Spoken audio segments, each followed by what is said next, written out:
Queridos irmãos, sejam todos bem-vindos. Com muito entusiasmo, com muita alegria, estamos aqui novamente reunidos para mais uma sessão da série dedicada a conhecer o Bhagavad Purana, o livro de Deus, ou seja, a tradução que Swami Tapasyananda fez do Śrīmad Bhagavatam. Estamos aqui então neste terceiro episódio, se não me engano.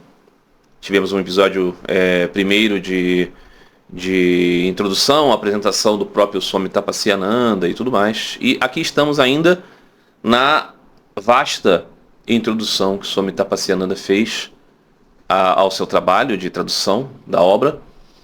E é muito interessante. E hoje aqui é um dos trechos mais fascinantes para mim, pessoalmente, que mais me tocam, em virtude de questões que eu vou até considerar aqui, do que diz respeito à minha jornada pessoal. E muitos aspectos eu tenho certeza que vão chamar a atenção das pessoas e vão provocar nelas muitas inquirições. Porque aqui nós vamos falar hoje, neste episódio, de Bhagavan no Bhagavata. Ou seja, o lugar, não é? Do Senhor, Bhagavan é o Senhor, no Bhagavata, no Bhagavatam, no livro, na escritura, sua morada e sua forma. Esses temas que são tão polêmicos, eles são tão divisivos, porque eles estão aqui caracterizando o Deus pessoal de um modo que muitas pessoas consideram: isso vai contra a minha possibilidade, porque isso é literal demais, isso é pessoal demais, isso é real demais. E para outras pessoas isso é o próprio fundamento da sua busca espiritual e aquilo que alimenta. Aqui eu vou ler o que Swami Tapasyananda disse, eu vou comentar o que ele disse, vou considerar coisas aqui a respeito do viés de interpretação de Swami Tapasyananda e da ordem Missão Ramakrishna, e vou considerar aspectos aqui da minha própria experiência pessoal em relação a esse tema, e falar um pouco a respeito de como este aspecto, né, a visão de Deus, sobretudo nos ensinamentos de Sri Ramakrishna, pode ser compreendido. Então vamos lá. É o quinto, né, capítulo, né, tópico, melhor dizendo, desta introdução. O Bhagavan no Bhagavata, sua morada e sua forma. Como todos os Puranas, o Bhagavata também é afiliado a uma divindade de culto, aqui Mahavishnu. Enquanto tem Mahavishnu como ser supremo, o Deus de todos, não é hostil a outros cultos, inculcando a adoração a Shiva ou Devi como ser supremo. Brahma, Vishnu e Shiva são os três aspectos do único ser supremo, em suas diferentes funções cósmicas de criação, preservação e dissolução. Ele se associou a Rajas, Sattva e Tamas, os três aspectos de sua Prakriti ou poder, correspondendo a essas funções cósmicas. Assim, a distinção é apenas funcional e não inerente. Então, é somente o Ser Supremo que é adorado. Brahma, entretanto, não é tomado separadamente para propósito de adoração. Ele falou Brahma e não Brahman. Vou explicar tudo isso aqui, ok? Ele parece estar incluído na concepção de Vishnu, e isso é indicado por Brahma estar estacionado no lótus umbigo de Vishnu. Shiva e Vishnu são, portanto, deixados como as duas principais divindades de culto, e nos episódios dos Prachetas do Bhagavata é afirmado que os devotos de Shiva são também devotos de Vishnu, e os devotos de Vishnu são Shivaitas. O que cria criar uma distinção entre eles, Vishnu e Shiva, em qualquer base de superioridade e inferioridade, é um sacrilégio. Muito bom. Vou começar a comentar essa parte aqui. Como o Swami Tapasyananda havia dito anteriormente, o Śrīmad Bhagavatam, ele é um livro, sobretudo Vaishnava, ou seja, a divindade é Vishnu e as suas muitas manifestações, e especial destaque se dá à manifestação Krishna. No episódio anterior estávamos falando que certas correntes do Vaishnavismo, certas escolas Vaishnavas, centradamente o Gaudiya Vaishnavismo e também outras Sampradayas, consideram que Krishna é a principal deidade descrita no Srimad Bhagavatam, e os Gaudiya Vaishnavas extrapolam isso dizendo que Krishna é ele mesmo a fonte de Vishnu. Ao contrário do que, né, a interpretação mais comum. Mahavishnu manifesta-se nos avataras, em Rama e Krishna, por exemplo, além de outros. Então, Swami Tapasyananda falava disso.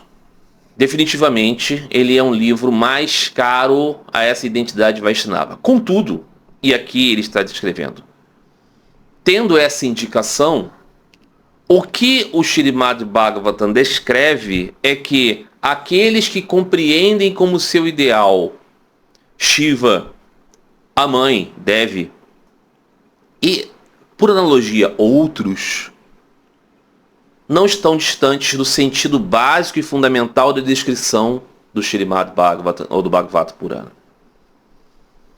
Então aqui ele diz, nesta concepção do Bhagavata Purana, o Ser Supremo manifesta-se como aquele que cria, aquele que mantém e aquele que destrói. E as pessoas, então, são levadas a associar esses três aspectos, criação, manutenção e destruição, cíclico, né? Depois recria-se, mantém, destrói-se novamente e assim eternamente.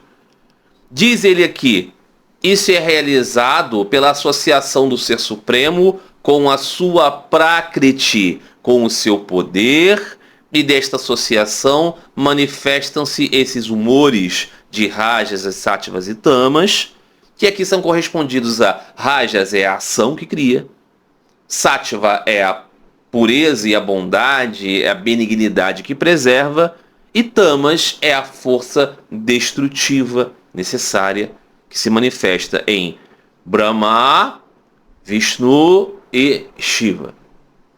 Então, Rajas com Brahma, Sattva com Vishnu e Tamas com o Senhor Shiva. E aqui ele está dizendo, esta identificação não significa dizer que são três deuses, mas sim que é o mesmo Supremo Brahman que manifesta a personificação dessas gunas, nessas formas, expressões eternas do seu ser. Então aqui o que ele está dizendo, Brahma não é cultuado como supremo, mas sim como um adjunto de Vishnu. Ele é como se fosse assim, né, o demiurgo, aquele que cria, aquele que é instado a criar pelo Supremo. Então ele é uma parte do Supremo, ele é o primeiro ser.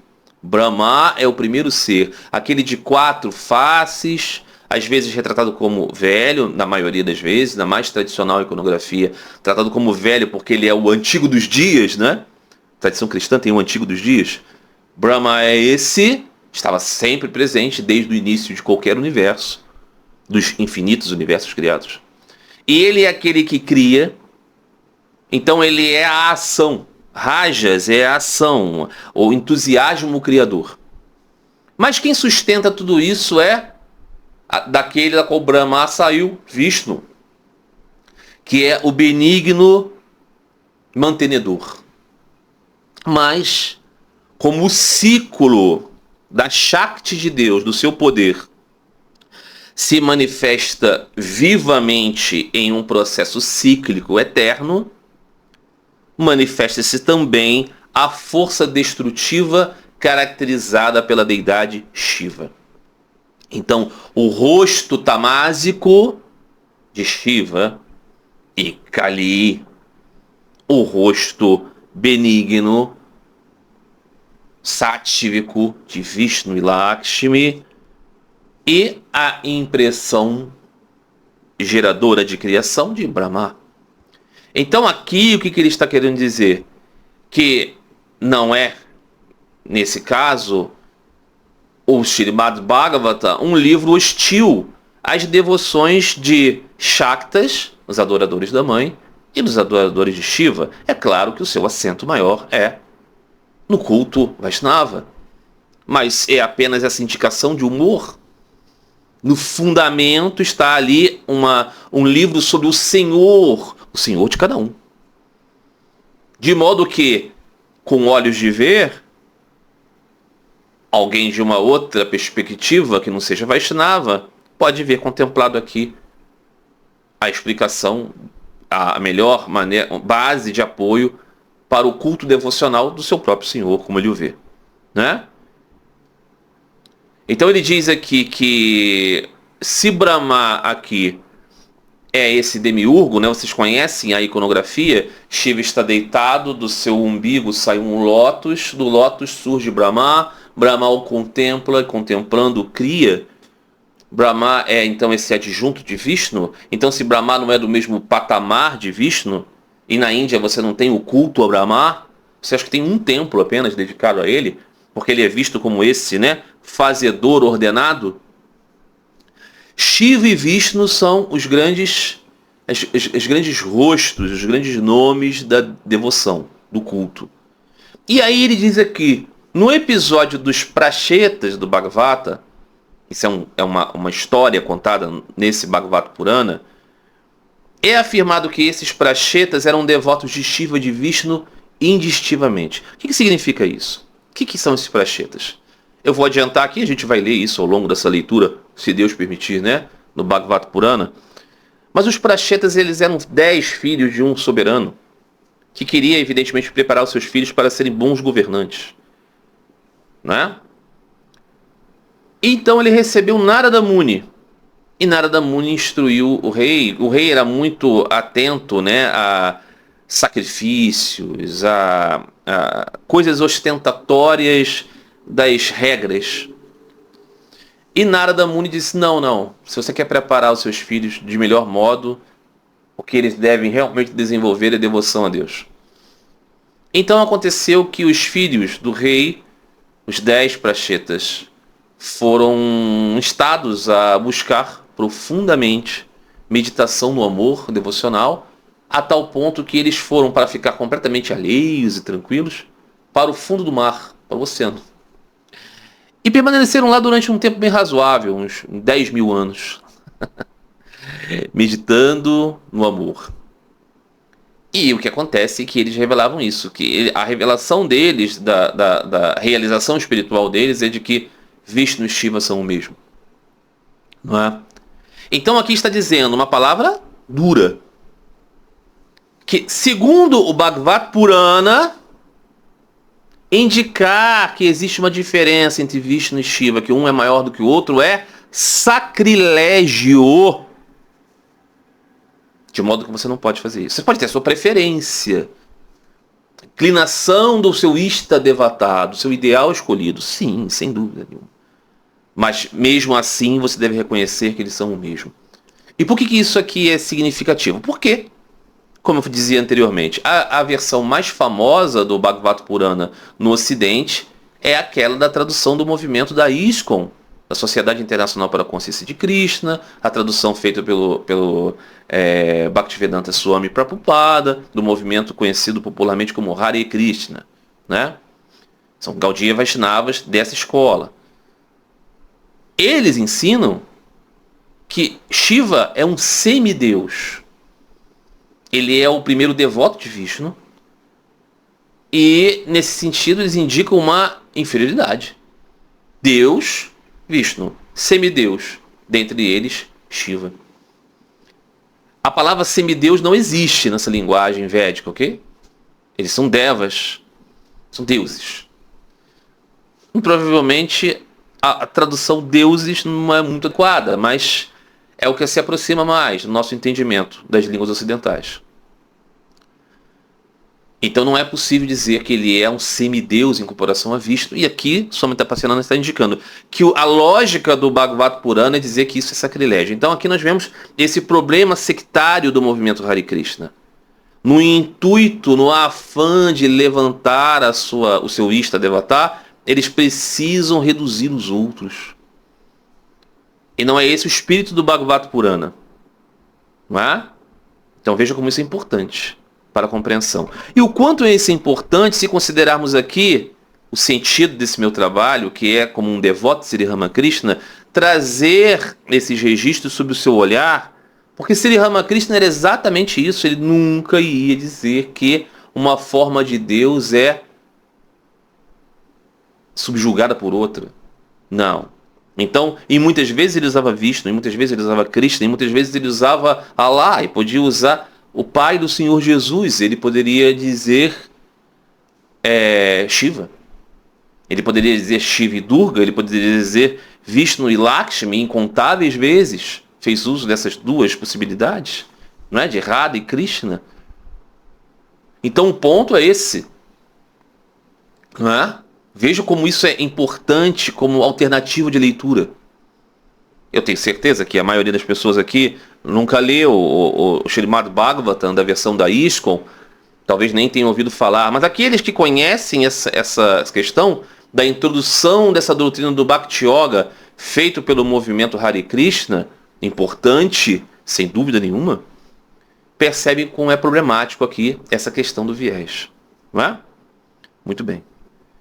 Existem muitas dessas passagens mostrando a unidade entre Vishnu e Shiva. Ainda assim, o Bhagavata exalta Vishnu, porque seu adjunto de Sattva, sendo imaculado e puro, revela que o Ser Supremo se manifesta plenamente em sua perfeição, com todos os seus bhagas, majestades divinas, como Mahavishnu. E ele é, portanto, identificado como o próprio Ser Supremo. Então aqui Swami Tapasyananda explicando. De fato, o Srimad Bhagavatam tem como seu ideal máximo Mahavishnu, e não Shiva. Por quê? Porque Mahavishnu, porque Vishnu, expressa a própria manifestação de Sattva, a pureza dos humores, o melhor, mas Deus está além dos gunas, não é? Gunamai, ele está além dos gunas. Ele é dotado de todos os gunas e além dos gunas. Nirguna Gunamai, como se diz no hino de Sri Ramakrishna, né? Dotado de todas as gunas e além de todas as gunas. As gunas são uma manifestação profunda do poder de Deus, de sua Shakti. Não é? E ele, que é o gerador do poder, está além, não é sem, é além. Então aqui está dizendo, de fato, Vishnu, Mahavishnu, é visto assim, né? Porque você tem Brahma, Vishnu e Shiva e Mahavishnu, a compreensão do Supremo. Ele é o Redentor por excelência, enquanto os buscadores de felicidades mundanas e celestiais podem ir a outras divindades. O buscador da salvação vai a Mahavishnu, que nada mais é do que o próprio Ser Supremo. Então, está aqui apresentando nessa perspectiva. Você tem várias deidades, várias potências de Deus personificadas que podem ajudar nesse jogo do universo. Fenomenal. Mas quando você busca transcender esse, você vai ao próprio Senhor. Não é? Enquanto o sectarismo é muito excluído, ou seja, enquanto não existe esse senso sectário no Bhagavatam, e a única divindade universal é proclamada nesta concepção Bhagavata de Mahavishnu, um pensador crítico se perguntará por que uma personalidade distinta deve ser atribuída ao Ser Supremo, com cada guna de Prakriti, fazendo com que se sinta que são três pessoas distintas. Ou seja, alguém pode perguntar assim, mas para que isso? Para que falar que Shiva manifesta tamas? Por que dizer que Brahma manifesta rajas e Vishnu manifesta... Qual o sentido dessa divisão? E aqui Swami Tapasyananda vai dar a sua explicação.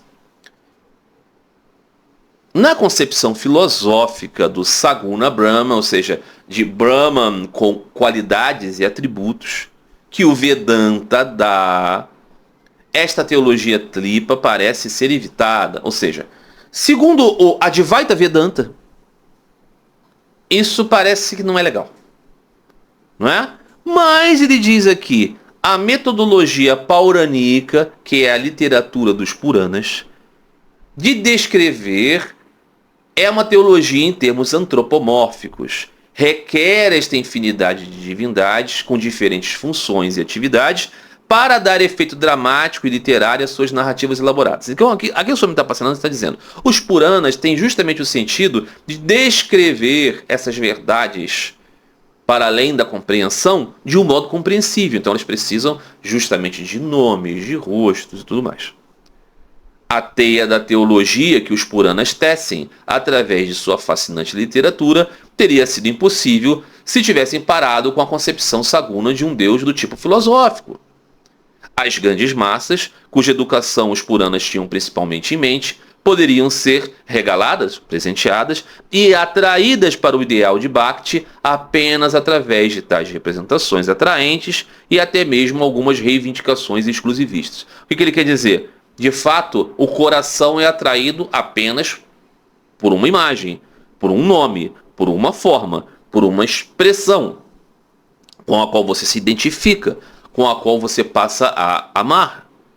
E mesmo as reivindicações exclusivistas do tipo, né, o Supremo, Krishna, é aquele maior e tal, é só aquela deidade. Por quê? Porque esse apego é fundamental para desenvolver amor. Sri Ramakrishna dizia, tenha respeito por todos, saiba que outras pessoas cultuam outros ideais, respeite-os todos, considere que são todas expressões de Deus, mas tenha você mesmo um, para que essa potência do relacionamento se desenvolva. Não é? Então aqui, Swami Tapasyananda está dizendo, a metodologia dos Puranas, ela tem uma lógica, e por isso que ela se descreve assim. O problema do poeta é diferente daquele do filósofo. Os Puranas são tanto uma forma de literatura atraente, quanto a filosofia simplificada do Vedanta. Ou seja, o Vedanta está dizendo, não, tem Brahma, basta. O que ele diz? Que para você inculcar a transmissão do amor, você precisa de mais do que isso. Sua maestria, a maestria da filosofia purânica, da teologia purânica, só pode ser compreendida quando sabemos quão maravilhosamente eles realizam essa difícil tarefa de síntese. Ou seja, se você entender o pano de fundo disso, você vai ver o quanto isso é maravilhoso.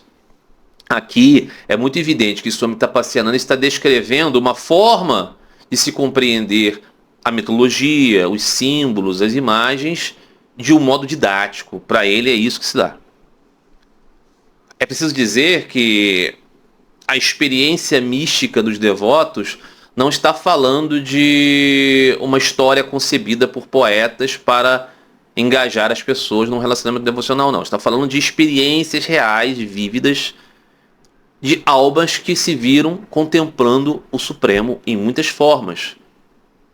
Sri Ramakrishna não diz que ele está falando de Kali porque ele quer imprimir um sentido devocional. Ninguém. Ele viu. Ele viu. Então, assim, Sri Ramakrishna não incorpora essa expressão aqui de Swami Tapasyananda de descrever os Puranas como uma metodologia para ensinar as massas ignorantes, não. Ao contrário, ele diz que esse tipo de visão atrapalha a compreensão dos próprios Puranas. Só para deixar claro, ok? É o Swami Tapasyananda, né? Swami são aqueles que vêm lá da linha de Shankara. A ordem de São Ramakrishna, ela é impregnada desse conceito Advaitin. Swami Tapasyananda não é um Advaitin. Sabemos que ele tem uma concepção teológica de seguir Sri Ramakrishna por um viés Vishishtadvaita. Mas aqui essa explicação ela acomoda, né?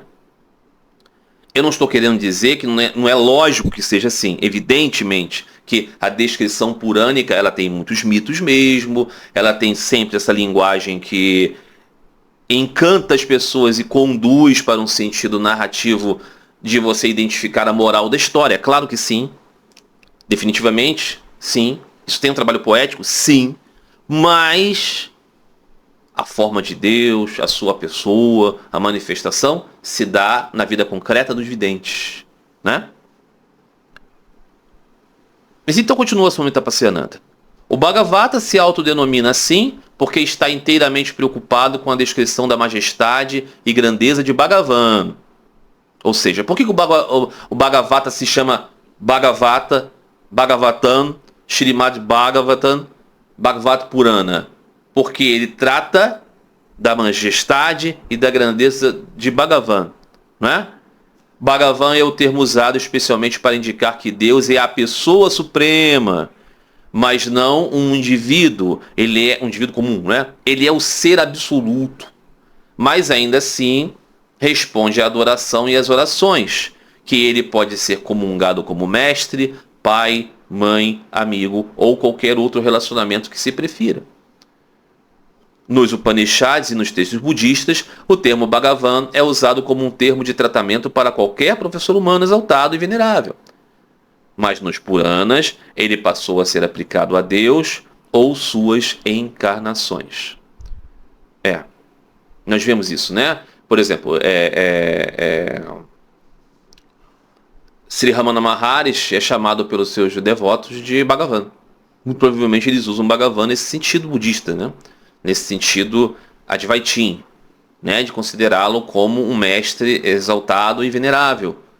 Porque definitivamente eles não estão cultuando uma ideia de que Ramana Maharishi é uma encarnação de Deus. Porque isso vai muito contra ao espírito geral das pessoas que indicam o ensinamento de Ramana Maharishi, né? Estão falando dele como um iluminado, mas não estão falando dele como um avatara. Mas aqui no Bhagavata Purana, não. É tratado como Deus Supremo, sim. Então é aplicado ao Deus Supremo e suas manifestações, emanações. O Vishnu Purana descreve Bhagavan como alguém que tem Bhaga, ou majestade. O Bhaga, ou majestade, é descrito como sextuplo. Tem onipotência, tem virtude, tem glória, beleza, onisciência, renúncia, e a manifestação completa de todas essas 6 excelências é chamada de Bhaga. Não é? Então assim, né, aqui está se falando que as características do Bhagavan, do Senhor, é que ele é majestático, no sentido de que ele detém as majestades divinas. Ele descreveu elas aqui, né? Que algumas pessoas chamam de raios, né? Detém todas essas características, né? Em qualidades supremas, todas essas características elas são também gunas. Algumas pequenas variações nas qualidades listadas são encontradas em outros textos. Aquele que é distinguido por elas é o Bhagavan.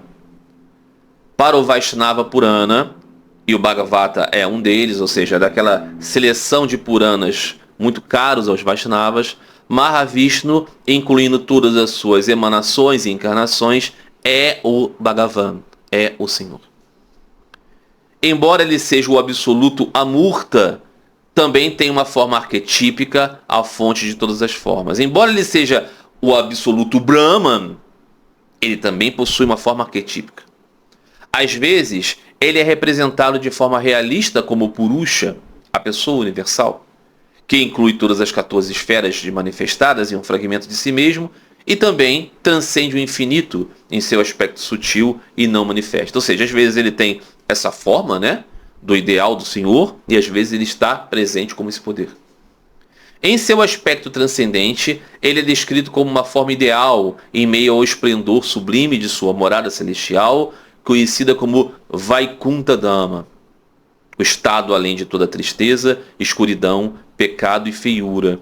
Ou seja, quando ele é descrito assim, o Senhor Vishnu é descrito assim, né, como o Senhor, numa forma, né, arquetípica, ele está sempre presente na sua morada, em Vaikuntha, que é esse estado além das misérias. Veja, é um estado, é a morada do Senhor, então ela tem gunas, mas só as gunas positivas. Ao contrário desse universo da Prakriti, do poder do Senhor, em que as gunas são todas moedas de 2 lados, onde tem dor, alegria e dor, né? Salgado e doce, áspero e macio, na morada do Senhor, em Vaikuntha Dhama, é como se fosse esse universo das qualidades do Senhor.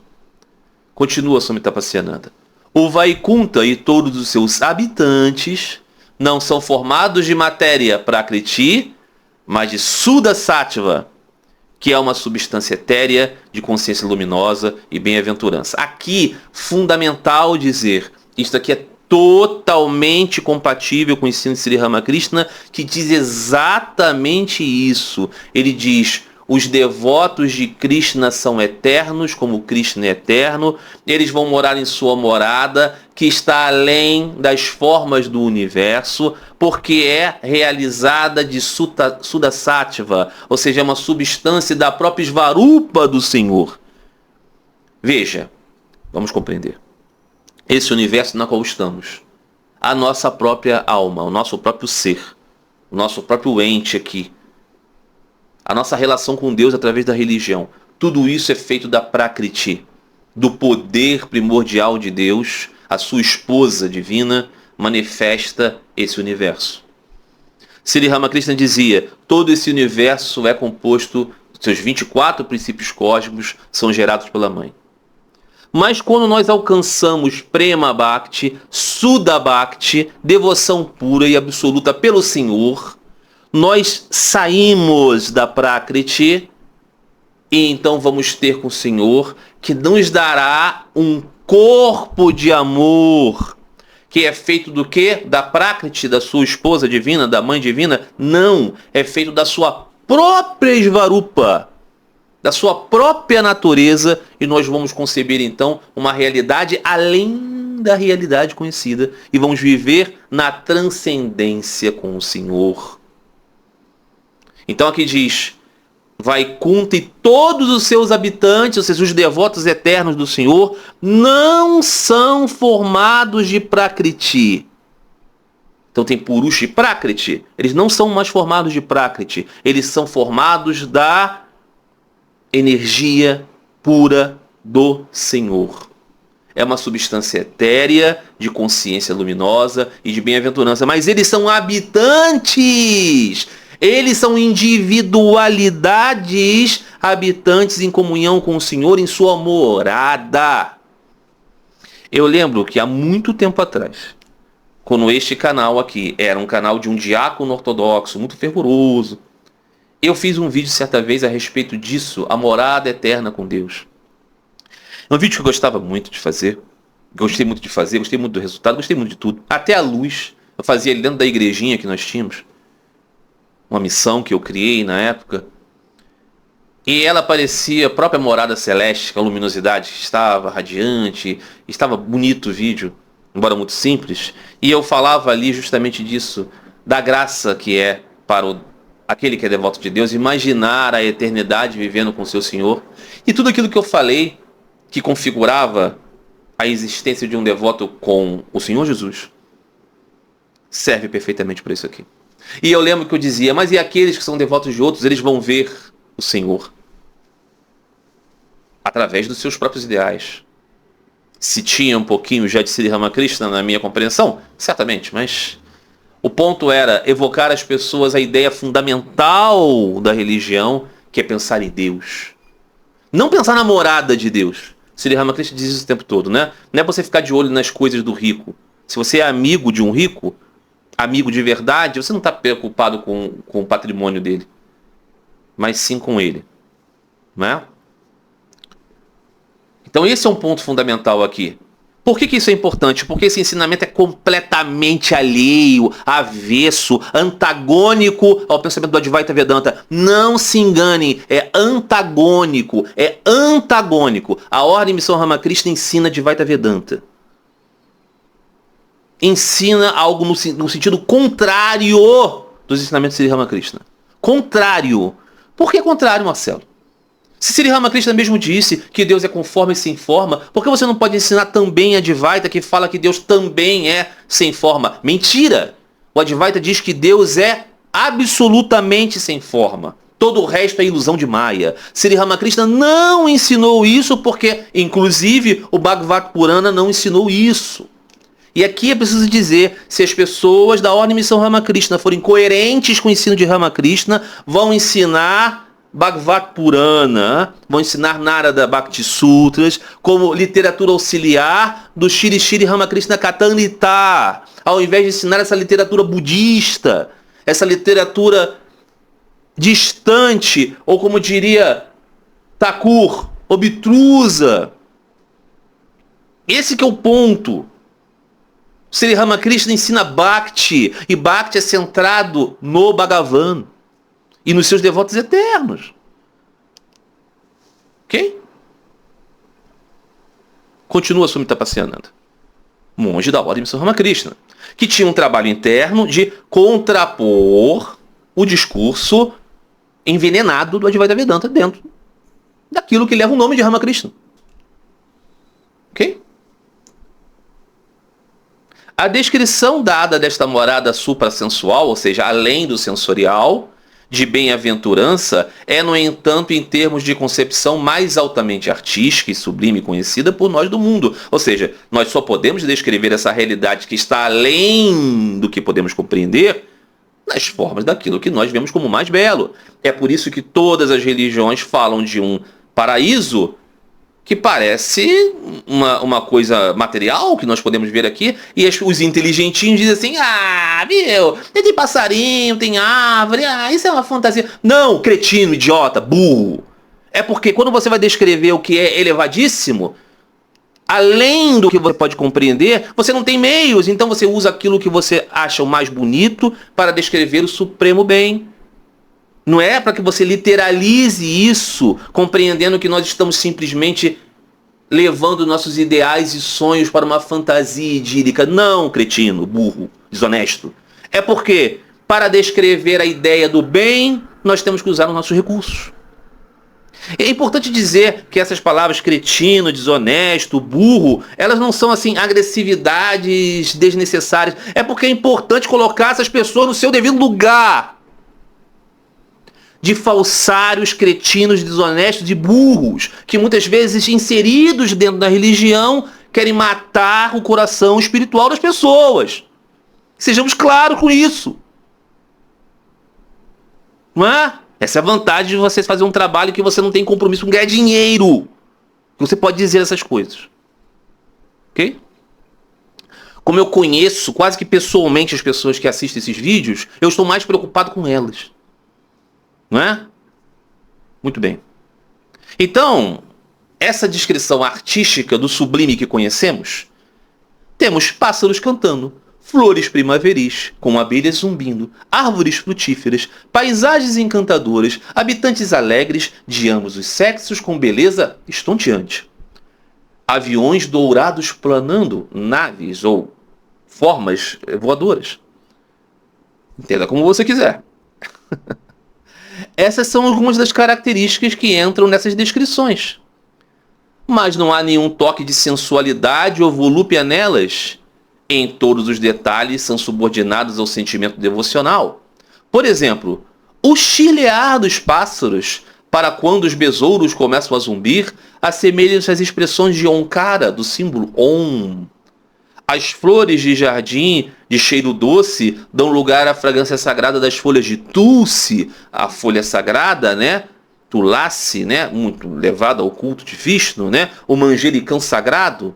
Vocês sabem, né? Que no lugar onde o Cristo foi sepultado, nasceu manjericão. Por isso que na igreja da Grécia, na igreja da Sérvia, nos Balcãs, quando da Páscoa, o sacerdote entra na igreja dizendo que Cristo ressuscitou, colocando uma folha de manjericão na água assim e salpicando nas pessoas, porque o símbolo do culto a Vishnu está, coincidentemente, também vinculado a este momento da ressurreição do Senhor. Bonito, né? Pense nisso.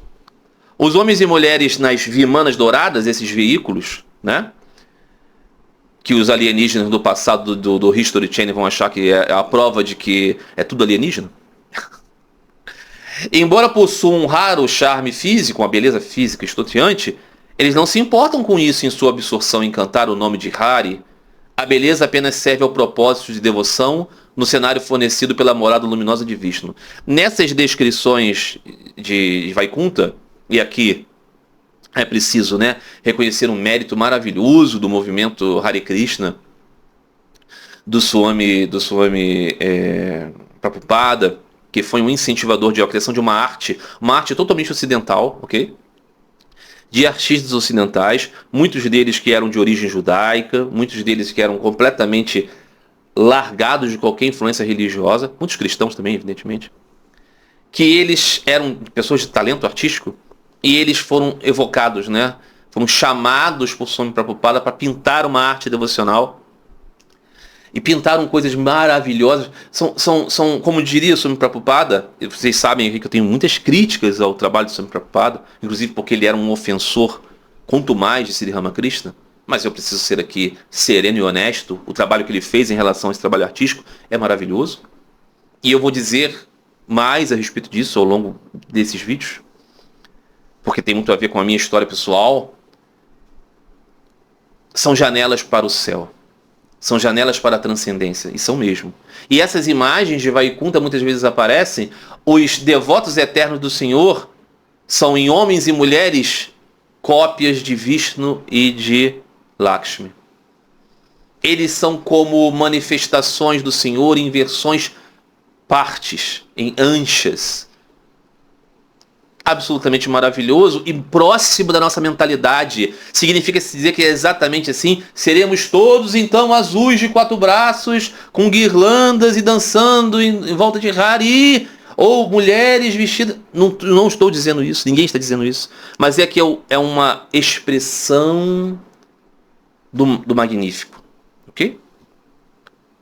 Vishnu, sentado em Vaikunta, é descrito com 4 características físicas: anga, armas, decoração e acessórios, para enfatizar que o aspecto formal de Deus não é uma mera imaginação antropomórfica, mas um conceito espiritual. Ele é descrito como se manifestando simultaneamente em 4 condições: como em movimento, como sentado, como reclinado, como morando no coração do homem, sentado em seu veículo, a águia Garuda. Simbolizando os 3 Vedas, ele se move sob as palavras.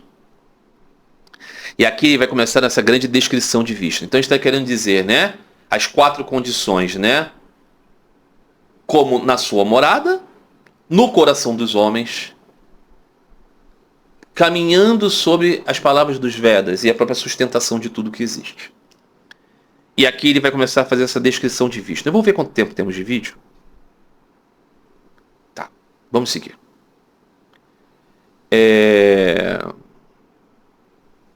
No início do ciclo criativo, ele é concebido como flutuando em águas cósmicas, reclinado na cama constituída pela serpente de 1000 capuzes, Adishesha, que representa o tempo infinito ou a Prakriti não modificada. Vocês conhecem essa imagem, não é? Sri Vishnu está deitado, repousando, e ele está deitado em uma cama em que, né, o que está por detrás de sua cabeça são um conjunto de muitas cabeças de serpente, né, que representa o tempo infinito, ou a Prakriti não modificada. O que quer dizer a Prakriti não modificada? É a natureza não submetida às circunstâncias transitórias do universo. Então, em cada criação de ciclo cósmico, o que temos é o Senhor nessa condição.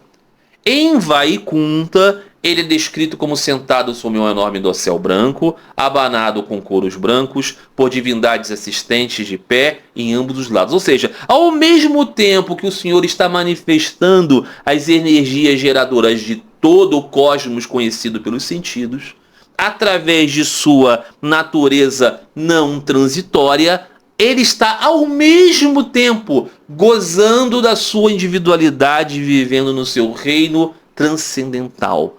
Isso significa dizer que aquilo que Sri Ramakrishna dizia: o Senhor está no seu coração, está fora, está no ícone e está no Bhagavata. Sri Ramakrishna certa vez encontrou um membro do Brahma Samaj, um líder do Brahma Samaj, que no princípio era aquele inteligentinho que dizia: não, Deus está nas flores, Ele está nas coisas boas. E Sri Ramakrishna inculcou nele a ideia de que não, o Senhor também é o Senhor amado. Deus também é o Senhor. E ele passou a acreditar nisso, passou a ter grande devoção pela Mãe Divina. Então Sri Ramakrishna, percebendo isso, dizendo: agora ele já tem culto ao Senhor, disse para ele um dia, Keshab Sen, quem aqui acompanha a série do Shri Shri Ramakrishna Katarita, já ouviu várias vezes Keshab Sen. E Sri Ramakrishna dizia para ele: Keshab, aproveitando esse seu humor bom, agora diz comigo: Bhagavan, Bhakta e Bhagavata são o mesmo. Ou seja, devoto ao Senhor e a sua escritura são o mesmo. Aí Keshab sempre ficou com medo e falou assim: não posso falar isso, mestre, porque se eu falar isso, as pessoas vão achar que eu sou um ortodoxo. Eu não posso, eu sou um modernista. Então isso é importante, né? É Sri Ramakrishna. Por que eu estou lendo aqui essa tradução do Bhagavad Purana? Porque isso aqui é totalmente coerente com o ensino de Sri Ramakrishna. O que não é coerente com o ensino de Sri Ramakrishna são os livros introdutórios do Advaita Vedanta. Ok? Deixa claro. Não é coerente. Sabe por que não é coerente? Porque Sri Ramakrishna não é que ele não tenha falado, ele falou contra, ele disse: que bom que você não é um desses que lê os livros do Advaita Vedanta, porque isso atrapalha pra caramba. Atrapalha. Ok?